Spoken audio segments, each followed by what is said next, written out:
Welcome back to another Security Token Show interview. Today we are joined once again by Tyler Vinson from REtokens. Tyler, how are you today? I'm doing great, Jason. How are you guys doing? Doing well. We're working on some reports as per usual. We started noticing more and more assets on your platform. So want to touch base and see what's going on. Tell me a little bit about the variety of assets. I know there's a church. I know there's Island Sky Ventures. Tell me a little bit what's on REtokens today. Yeah, absolutely. There was a media article, maybe 6 weeks ago or so, that kind of announced the projects that are on there now. And you're right, we've got a 32-unit hospitality style apartment development in Texas, kind of the Gulf of Mexico there. Beautiful project. We've got an acquisition fund on there to acquire multi-unit properties in the Pacific Northwest. And then, of course, the big one that the media reported a lot on was Oldstone Church. And that is in Fort Collins, Colorado. And then we're at the tail end of the REtokens equity piece that we've had open. So that project's up on there too. Interesting. Let's touch on one of these first, and then I do want to go back to the church. But I also noticed that you're a part of too, right? You have the security token for REtokens, that offering, and then you have the other offering. I think it's a fund that you're also managing. Can you tell us a little bit about kind of the difference between the two and how that works?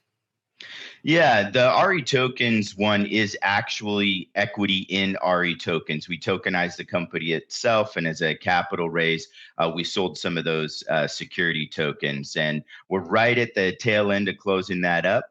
It closes first week of September here. So if you're watching this and you're interested in that one, time's running out. But the other one is an acquisition fund. My background is in real estate acquisition, real estate investment, multifamily, storage unit, and then, of course, some other commercial as well. But that fund in particular is designed to take advantage of some of the opportunities that we're starting to see in the real estate market. We've seen some softening in prices. We've seen pressure on real estate syndicators due to loans coming due and the difficulty in refinancing in a high interest rate environment. So I put together a $10 million fund to do some acquisition in the Pacific Northwest of multifamily unit and storage unit, which is really a lot of my expertise in the real estate world. Gotcha. So two different offerings, two different purposes. So again, check both of them out, both on REtokens. Let's go back to the church, Tyler. It sounds like this is the first. It's definitely a first that I've heard of, a Tokenized Church. Tell us about that offering and maybe what's been reported as well, and maybe your take on that. Yeah, absolutely. So the rumor was that it was the first church to be tokenized in the world. And then ultimately, a lot of media picked that up, including Forbes, who really broke the story. And it appears it is indeed the first church in the world to be tokenized. So there's been a lot of media attention around that. In fact, they just got done responding to somebody else wanting to do an interview on that. But Forbes broke the story. It's pretty interesting. We had worked with them for a couple of weeks, and I think that they had some interesting twists in there, maybe some sensationalism regarding my real estate business, which I'm not too involved with anymore, other than doing actual acquisitions. But we're grateful that they did the story and broke it. It ended up last Wednesday, I think it was on maybe 116 different media outlets around the world. I think 18 had done exclusive stories on it. And I appreciate you guys being one of the first to recognize it and get it out there as well. But it's been very cool because there's a lot of, normally when you tokenize, right, we're always talking about return on investment, and these are investment properties or investment digital assets and things like that. But I think tokenizing the church really highlights the uniqueness of what can be tokenized in the real estate world, and that there can be a lot more benefits than just return on investment by itself. Just take the Sky token, for example, that's on REtokens. It's the hospitality development in the Gulf of Mexico there in Texas, they are able to add features. So when people invest in their token, they can have a certain amount of nights or a certain amount of perks at these hospitality developments. And I think that's going to be a very popular thing.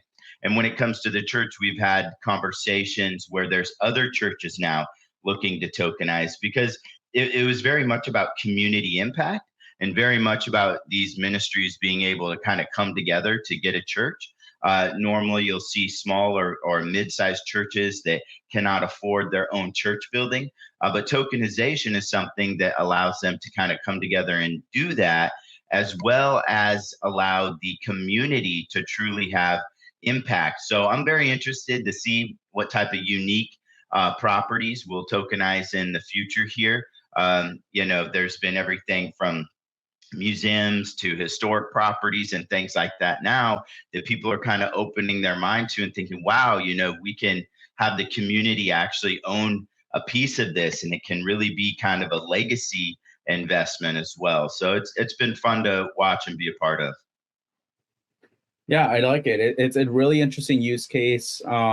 I did want to ask too, would you say that this is possible without the church being tokenized? For example, if the purpose is to acquire, land or whatnot, to be able to have more locations and so forth, is this possible without blockchain, or how is blockchain really enabling the community there to be more empowered?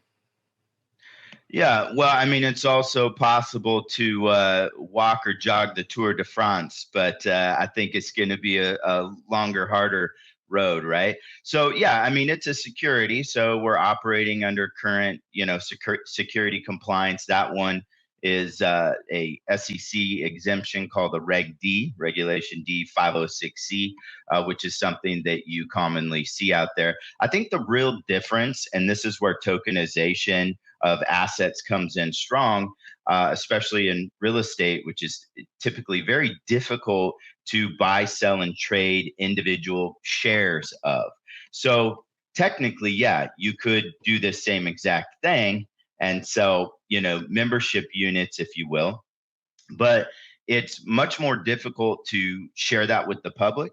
It's much more difficult to move those shares around and manage them, so on and so forth. So by tokenizing it and making the ownership digital, he can really get it out there to the world. And it's a Reg D 506C, so we'll say all accredited investors in the world. But that allows for a lot more participation than could otherwise be done. And through a platform like REtokens, each one of those investors is able to log in. They have their own account. They can see their tokens in there. Traditionally, in something like this, you're kind of going to just depend on an Excel spreadsheet on the syndicator or sponsor's computer, right? Or maybe you have a subscription agreement and that's all you have, to where now we have it in token form, which is much easier to see, manage, and then ultimately trade around. And I think the long game here with Oldstone Church is to not only get the community and churchgoers that are accredited investors involved, but ultimately be able to open it up to non-accredited investors. So as a 506C, after 12 months, these securities will be available for trading on a secondary market, to where retail investors, they still got to go through KYC, but retail investors, non-accredited investors, regular churchgoers can get involved and actually own a piece of this. I mean, if you think about it, if there's a family that goes to the church or participates in these ministries, a lot of times that's very, very generational. And now imagine not only being able to contribute to what the church is doing and actually get the benefits of ownership there, but being able to pass that through in legacy form. There's also been creative thoughts that we've now started to come up with after doing this. Like, you can invest in the token, you could own it and hold it, but then you could also donate it back. And there's tax benefits to buying real estate, right? But this is still an investment, so it wasn't the typical nonprofit. However, you can donate that back, and now it is a typical nonprofit tax write-off. No tax advice given here. it's just some of the conversations that we're seeing out there. Really, really interesting. Again, it's the power of blockchain that really allows you to get creative with it, democratize as well that access. And I want to touch on your earlier point about also making it accessible to the non-accredited investors. Does REtokens have, to your point on the 12-month lockup, it's tradable after. Do you guys have any plans later on to enable that? Yeah, we're pretty excited to announce right here with you that March 2025, we will launch a digital ATS, digital alternative trading system, where tokens like the Stone token here of the church and other tokens will be able to be sold under Rule 144. So under Rule 144, once a security has been seasoned for 12 months or 12 months after it's sold, it can actually be sold to non-accredited retail investors. And so we intend to do that with all of the real estate projects that we are tokenizing. So we're very, very excited about it. It's going to really lower the entry barrier for folks to be able to get into high quality real estate investments. So we'll be launching this ATS in March 2025.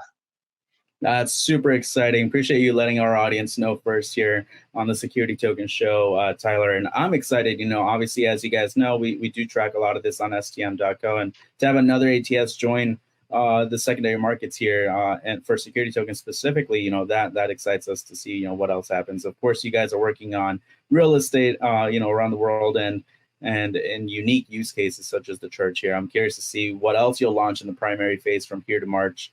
And then what that activity will look like on the secondaries, especially as you grow your audience, as each of your issuers also grow and contribute their investor base too. And of course, cross-pollination, that's another thing too, that you might have invested into one property because it called your attention. But now that you have an ATS available, you might even be interested in maybe divesting a little bit from one property and investing into another. You never know, what becomes possible. So all good stuff, Tyler. Anything else that our audience should know on that? Yeah, no, I think your point's well made. I mean, not only is there now access to folks that didn't necessarily have access to that, and vice versa, syndicators and LPs now have liquidity pass, LPs being limited partners, but you can diversify. I mean, real estate is a wealth building animal. So maybe you want to buy some tokens into a property that has great tax benefits. Maybe you want to buy into a property that has great cash flow, or one that has fantastic future equity. And you can actually optimize your own portfolio that way. So I think that's really exciting. Yeah, and another thing would be with this digital ATS we're going to be launching early next year. It's our intention to allow other real estate token issuance platforms to participate in our ATS. So we'll have, we've already got under contract $100 million worth of real estate. Approximately 30's on platform right now. By the end of September, there'll be approximately another 70, and we're in talks that would put us well over $1.5 billion. And then having other issuance platforms be able to participate in this is fantastic for the consumer, because we can start to standardize things. I know you guys recently did a show regarding ratings on security tokens. And once we're able to standardize things a little bit more, we can provide that type of rating, for example, for real estate security tokens, and really be a spot where people who want to invest in real estate, or a form of can go there and get the right information and the right tools that are dedicated to that. Because we also do real estate notes. So people that are looking for fixed income products can actually invest into tokenized real estate notes. And that's on the horizon as well. Wow. There's a lot in the pipeline here that you guys are working on, Tyler. I had no clue. So even better for us and our audience, again, to anticipate all that by end of year, as well as going into kicking off 2025 on a strong note. This is all exciting stuff, man. Thanks for coming on and sharing all of this. Any last minute messages before we hop off here? No, just a pleasure to be on, and appreciate what you guys do, putting information and data together, and look forward to talking to you soon. Awesome. Likewise. Thank you, Tyler. Appreciate it. All right. See you, Jason.